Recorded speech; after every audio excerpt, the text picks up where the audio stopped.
இந்துவாக பிறந்து இந்துவாக வளர்ந்து இந்துவாக வாழ்ந்து கொண்டிருக்கும் இந்து சொந்தங்கள் அனைவருக்கும் எனது வணக்கம்.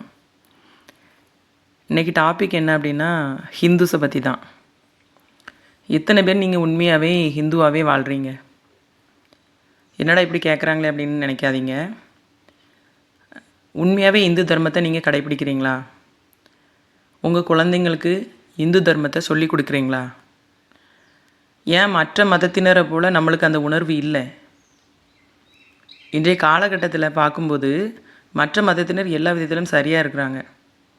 இந்துக்களுக்கு நாம் இந்து அப்படிங்கிற ஒரு உணர்வே இல்லை. அது ஏன்? இது ஒரு தப்பான விஷயம் இல்லைங்க. கிறிஸ்தவராக இருந்தால் அவருடைய குழந்தைய பைபிள் வாசிக்க கற்றுக் கொடுக்குறாங்க. ஞாயிற்றுக்கிழமை ஆனால் சர்ச்சுக்கு போகணும் அப்படிங்கிறத ஒரு அறிவுறுத்தி அந்த பிள்ளைங்களை வளர்க்குறாங்க. ஆனால் அதே உணர்வு நம்மள்கிட்ட ஏன் இல்லை? அதே மாதிரி இஸ்லாமிய நண்பர்களை எடுத்துக்கோங்க.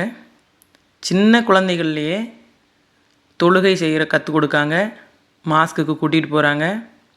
நம்மளில் எத்தனை பேர் நம்ம குழந்தைங்கள டெய்லி நம்ம கோவிலுக்கு போகணும், நம்மளோட சாஸ்திர சம்பிரதாயங்களை அவங்க கற்றுக்கிடணும், ஸ்லோகங்களை கற்றுக்கொள்ளணும், சஷ்டி கவசங்களை கற்றுக்கொள்ளணும், கீதையை கற்றுக்கொள்ளணும் அப்படின்னு நம்ம ஏன் நினைக்கல?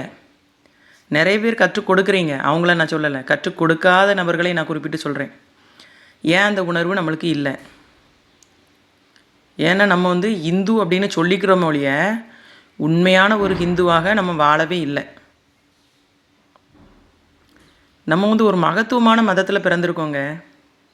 ஹிந்து அப்படின்னு சொல்கிறதே ஒரு கெத்துங்க, ஒரு பெருமை. பழம்பெரும் மதங்களிலே முதன்மையான மதம் நம்மளுடைய இந்து மதம். நம்ம ஹிந்து மதம் தாங்க முதல்ல தோன்றின மதம். நம்ம ஹிந்து நாட்டில் இருக்கோம். ஏன் அப்போ நம்மளுக்கு அந்த உணர்வு இல்லை? நண்பர்களே, நான் சொல்கிறத நீங்கள் தப்பாகவே எடுத்துக்காதீங்க. தயவு செய்து சொல்கிறேன். கண்டிப்பாக உங்களுடைய குழந்தைகளுக்கு நீங்கள் நம்மளுடைய மதத்தின் மகத்துவத்தை கற்றுக் கொடுங்கள். அதை தான் நான் வேண்டி விரும்பி கேட்டுக்கிறேன். சும்மா அந்த பிள்ளைங்கள ஒரு மொபைலை கொடுத்து கேம் விளையாடு, இல்லை வேறு ஏதோ டைம் ஸ்பெண்ட் பண்ணுன்னு சொல்லாதீங்க. படிப்பு எவ்வளவு முக்கியமோ அதே அளவு தன்னுடைய மதத்தின் புரிதலும் முக்கியம். தன்னுடைய குழந்தைகளுக்கு நீங்கள் சொத்து சுகம் சேர்த்து வைக்கிறது பெரிய விஷயமே கிடையாதுங்க. நகை நட்டு சொத்து சுகம் முக்கியமே கிடையாது. ரொம்ப முக்கியமான ஒன்று உங்கள் மதத்தின் மகத்துவத்தை கற்றுக் கொடுங்கள். இது தீவிரமாக பேசுகிறேன்னு நினைக்காதீங்க. மற்ற நண்பர்கள் கோவித்து கொள்ளாதீங்க. ஒரு கிறிஸ்தவன் தன்னுடைய பிள்ளைக்கு சின்ன வயசுலேயே பைபிளை வாசிக்க கற்றுக்கொள்கிறான். அதே இது முஸ்லீம் நண்பர்களை பார்த்துக்கோங்க. அவங்க குரானை கற்றுக்கொள்கிறாங்க, வாசிக்கிறாங்க, தொழுகிறாங்க, ஞாபக சக்தி அதிகரிக்கி. நம்ம குழந்தைங்களில் பலர் அப்படி இல்லை. ஏன்? நம்ம கற்றுக் கொடுக்கலை, அதற்கான நேரத்தை செலவிடலை. உண்மையாகவே அதுதான் உண்மை. நம்மளுக்கு நேரம் இருந்தால் தான் நாங்கள் பிள்ளைங்களுக்கு கற்றுக் கொடுக்கறதுக்கு நேரம் இருக்கும். நம்ம எது இல்லாமல் பிஸியாக அலையிறோம். அப்படி இருக்கக்கூடாதுங்க. மதம் எவ்வளவு ஒரு மகத்துவமானது, அது நான் சொல்லி உங்களுக்கு தெரியணும்னு இல்லைங்க. ஆதி முதலே தோன்றிய மதம் இந்து மதம் மட்டுமே. நிதர்சனமான ஒரு உண்மை. யாரும் இல்லைன்னு சொல்ல முடியுமா? நான் ஹிந்து அப்படின்ட்டு நான் பெருமையாக சொல்லிக்குவேன், கெத்தாக சொல்லிக்குவேங்க. உலகம் தோன்றப்போ ஹிந்து மதம் மட்டும்தான் இருந்துச்சு. மற்றவங்கள்லாம் எங்கேயோ இருந்து வந்தவங்கங்க. அப்புறம் ஏன் நம்மளுக்கு அந்த கெத்து இல்லை? நம்ம பிள்ளைங்களுக்கு சொல்லிக் கொடுக்கணுங்கிற எண்ணம் இல்லை. சொல்லிக் கொடுங்க. மகாபாரதம், ராமாயணம் போன்ற கதைகளை சொல்லிக் கொடுங்க. இதிகாசங்களை கற்றுக் கொடுங்க. சஷ்டி கவசங்களை அவங்கள பாராயணம் பண்ண சொல்லுங்கள். ஸ்லோகங்களை கற்றுக் கொடுங்க. கணபதி ஸ்லோகம், அம்மன் தாயார் ஸ்லோகம் எல்லாமே கற்றுக் கொடுங்கங்க. மற்ற மதத்தினர் என் பிள்ளைக்கு வசனம் தெரியும், குரானில் உள்ள வசனங்கள் தெரியும்னு சொல்கிறாங்க. உங்கள் பிள்ளைங்களுக்கு என்ன தெரியும்? ஹிந்து மதத்தை பற்றி என்ன தெரியும் சொல்லுங்கள். யாராவது கேட்டால் அவங்களால சொல்ல முடியுமா? கந்த சஷ்டி கவசத்தை சொல்லிக் கொடுங்க. ஒரு வார்த்தையாக இருந்தாலும் பரவாயில்லைங்க, ஒரு லைனாக இருந்தாலும் பரவாயில்ல, பிள்ளைங்களுக்கு நீங்கள் கற்றுக் கொடுங்க. ஒரு குருமார்கள் அமைத்தெல்லாம் கற்றுக் கொடுக்கணுன்னு அவசியமே இல்லைங்க. நாமளே கொஞ்ச நேரம் செலவழித்து பிள்ளைங்களுக்கு கற்றுக் கொடுக்கணுங்க. நம்ம மதத்தை மட்டும் வளர்க்குறதில்ல, நல்வழியில் நம்மளோட குழந்தைகளை நாமே நடத்துகிறோம். அதுதான் உண்மை. நம் மதத்தை தவிர வேறு எந்த மதத்திலும் சொல்லப்பட்டிருக்குமாங்க அவ்வளோ ஒரு ஒழுக்கமான இருந்தது? அதுக்குன்னு மற்ற மதத்தில் ஒழுக்கத்தை சொல்லிக் கொடுக்கலன்னு நான் சொல்லலைங்க, சொல்லி கொடுத்துருக்காங்க. நம் மதங்களில் அவ்வளோ அழகாக சொல்லி கொடுத்துருக்காங்கங்க. ஸ்ரீராமரின் வழித்தோன்றல்கள் நீங்கள் கண்டிப்பாக நான் சொல்கிறேன், பகவத்கீதையை நீங்கள் படிக்க வைங்க, ராமாயண கதைகளை சொல்லுங்கள், மகாபாரத கதைகளை சொல்லுங்கங்க. பிள்ளைங்க தன்னால் ஒழுக்கமாக வளருவாங்கங்க. ஒருவனுக்கு ஒருத்தி மட்டுமேங்கிற தர்மத்தை கடைப்பிடித்த ஒரே மதம் ஹிந்து மதம் மட்டுமே. இது யாரும் இல்லைன்னு சொல்ல முடியுமா? ஏன் உங்கள் குழந்தைங்களுக்கு அப்போ நீங்கள் சொல்லிக் கொடுக்கல? இனிமேலாவது கற்றுக் கொடுங்கள் நண்பர்களே, இனிமேலாவது கற்றுக் கொடுங்கள்.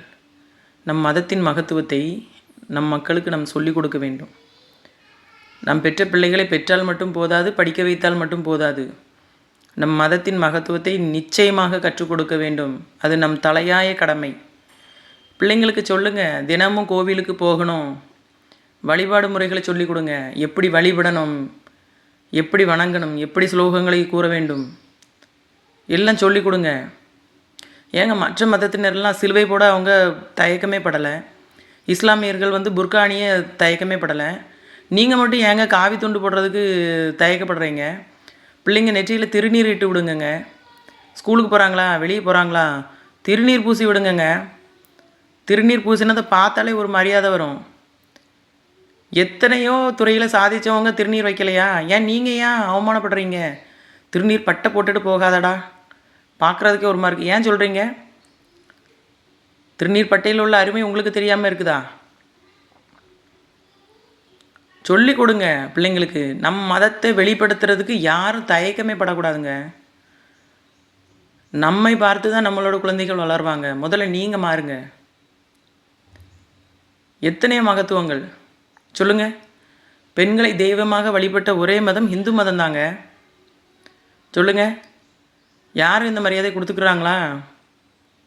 நம் மதத்தில் என்ன இல்லை சொல்லுங்கள். எவ்வளவு மகத்துவங்கள், எவ்வளவோ ஸ்லோகங்கள், எவ்வளவோ புராண கதைகள் நல்வழிப்படுத்தக்கூடிய விதமாக அமைகிறது.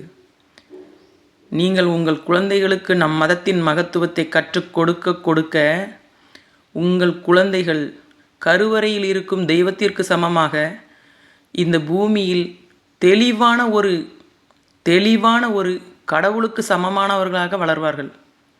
ஏங்க தப்பு நடக்க போகுது? நம்ம பிள்ளைங்க மனசில் தப்பான எண்ணங்களே வராது. சொல்லிக் கொடுங்க. நீங்கள் ராமரோட கதையை சொல்லுங்கள். ராமர் எப்படி ஒரு ஒழுக்கமான நபர், ஒருவருக்கு ஒருத்தி என்று வாழ்ந்த ஒரு நபர், அவரோட கதைகளை சொல்லிக் கொடுங்க. பையன் ஒழுக்கமாக வளருவான். பிள்ளைங்களுக்கும் அப்படி தான் ஒழுக்கமான கதைகளை சொல்லிக் கொடுங்கங்க. நம் மதத்தில் கூறப்பட்டிருக்குது. எந்த தவறும் இந்த நாட்டில் நடக்காமல் இருக்கணும்னா தன்னோட மதத்தின் மகத்துவத்தையும் அதில் உள்ள நல்ல கருத்துக்களையும் நீங்கள் கண்டிப்பாக மக்களுக்கு பறைசாற்றணுங்க. அகில உலகமே வியந்து பார்க்கக்கூடிய ஒரு மதம் இந்து மதம். இந்த மதத்தை நீங்கள் இழிவாக நினைக்க வேண்டாம். சில ஊடகங்களில் சொல்கிறாங்க, நம்மளை தவறாக குறிப்பிடுறாங்க இந்து மதங்களை. உங்களுக்கு என்ன ரைட்ஸுங்க இருக்குது? உங்களுக்கு என்ன அருகதை இருக்குது எங்கள் மதத்தை பற்றி தப்பாக பேசுகிறதுக்கு? உலகம் தோன்றினப்பவே இருக்க மதம் எங்களுடைய மதம் தாங்க, இந்து நாடு. இதில் பெருமை கொள்கிறோம். எங்களை இழிவுபடுத்த நீங்கள் யாருங்க? எம் மதத்தினருக்கும் இல்லாத சிறப்பு நம் தமிழ் மக்களுடைய ஹிந்து மதத்திற்கு இருக்குது. அதை காலையில் எழுந்ததுமே குழந்தைகளுக்கு சொல்லுங்கங்க. கணபதி ஸ்லோகங்களை சொல்லுங்கள். கந்த சஷ்டி கவசங்களை படிக்க சொல்லுங்கள். பகவத்கீதையும் முதல்ல நீங்கள் வீட்டில் வாங்கி வைங்கங்க. பகவத்கீதையில் உள்ள கருத்துக்கள் அனைத்தையும் உங்களுடைய குழந்தைகளுக்கு கற்றுக் கொடுங்க. எவ்வாறு தர்ம வழியில் நடக்க வேண்டும் அப்படிங்கிறத கற்றுக் கொடுங்க. மகாபாரத கதைகளை சொல்லுங்கள். வேறு எதுக்கெல்லாமோ நம்ம செலவிடுறோங்க. குழந்தைகள் நல்லா வளரணும் அப்படின்னா நீங்கள் கண்டிப்பாக இதெல்லாம் கற்றுக் கொடுங்க. கண்டிப்பாக உங்களுடைய குழந்தைகள் கண்ணியமான ஒரு மனிதராக இந்த உலகில் வாழ்வர். அதற்கு இப்பதிவே சான்று. உண்மையாகவே நீங்கள் நினச்சி பாருங்கள். நான் ரொம்ப பெருமைப்படுறேங்க. நான் ஹிந்து மதத்தில் பிறந்திருக்கேன் அப்படின்ட்டு நான் ரொம்ப பெருமைப்படுறேன். அதற்காக கிறிஸ்தவ நண்பர்களையோ இஸ்லாமிய நண்பர்களையோ நான் இழிவாக கூறவில்லை. அம்மதத்தினர் அம்மதத்தில் சரியாகவே இருக்கின்றனர். நம் மதத்தினர் மட்டுமே நம் மதத்தில் சரியாக இல்லை. உண்மை.